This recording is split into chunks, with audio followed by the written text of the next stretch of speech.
start by saying that this is the best meeting I'm going to have in the week. I'm very, very proud to be talking to one of the brightest minds out there who are deciding, what the future is going to look like for them, right? So you invested in these programs as a way to expand your skill set. And I remember when I was, an MBA graduate myself, I wish I would have this session. So I'm very, very happy and proud to be able to talk to you a little bit about GSK, and hopefully bring some light as well into this, this function that I think is, I'm very passionate about. It has been my entire career. So thanks for your time. Let me just do a very quick intro of myself. I am Jose Gonzalo, originally from Venezuela, but I've been living in London since I joined GSK about 5 years ago. And it's been an amazing journey. Before GSK, I was an FMCG company, P&G, and looking outside from that FMCG background, pharma was something that I always was interested because of what we stand up for, what the mission is. I'm now looking inside. I think it's probably the best career move that I have done. So I hope that after today you get to know a little bit more about what we do for a living. And I will be very, very happy to take any questions later on. Without further ado, let me start by telling you a little bit more about who we are. We are a global organization, and we're probably more global than we'd like to admit. We have over 100,000 people in the organization, and this is a very, very cohesive multinational company. We have presence in over 86 countries, and our latest revenue estimation surpasses 30 billion pounds, which makes us puts us at a very competitive advantage, not just on the pharma world, as you'll see on the next slide, but also on the consumer healthcare. We're one of those pharmaceuticals companies who have a very, very diverse portfolio. And what you see here on the slide are three very important parts of our business.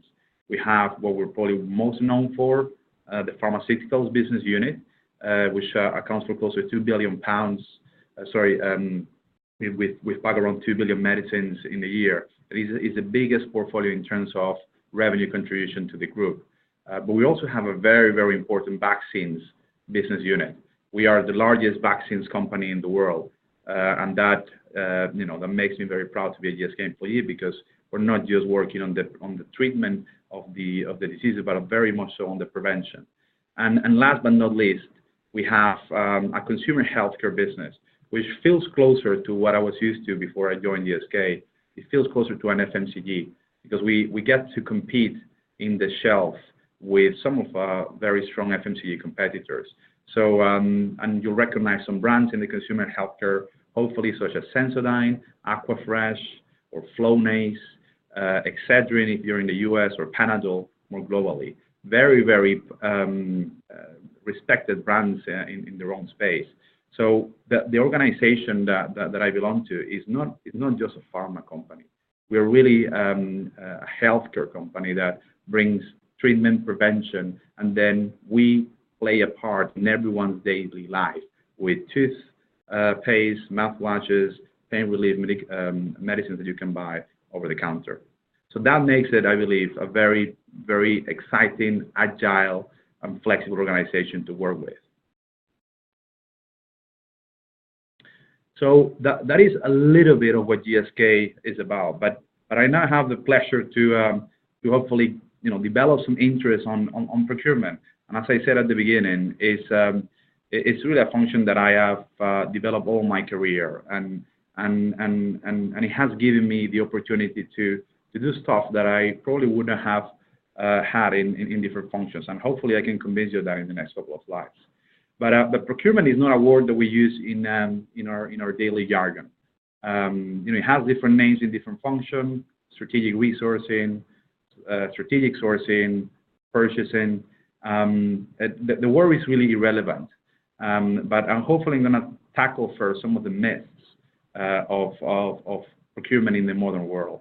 And what you see here on the slide is a couple of pictures of what it really isn't. It is not a transactional organization, as you see from the bottom down picture. We do, of course, are in charge of leading the sourcing of goods and services for the organization, but it's not just all we do. And we have, for right or wrong reasons, some brand around negotiations being one-sided, as you see in the middle picture. Definitely not what any organization is striving for. And I just wanted to start with this to bring us to what procurement is not, probably what it was in the past. But strategic sourcing or procurement is one of the functions that have gone through the most amount of change over the past 5 to 10 years. Marketing, finance, HR, very well established organizations. Procurement has emerged over the past 5 years as a truly value-adding function in anyone's business for a couple of macroeconomic effects. It's going to be of no surprise to all of us that we live in a more competitive world than we were even 10 seconds ago. Competition is really rising at every corner. And historically, competition has pushed the procurement organization to drive costs out so that we can have better margins and then be able to beat our competition in the pricing world.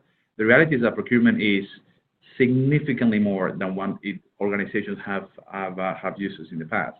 And this is what I'm going to talk to you about a little bit more in the next couple of slides. But hopefully we are on the same page in what we are not. And I'm going to tell you a little bit more how we are, at least in GSK, seen as a function, because procurement does, as I said, it's a function that has very different maturity levels, and there are very different shades of gray on that evolution. And depending on what organization you work for, that function could be in different stages of the maturity curve for where we are now or we will be in the future.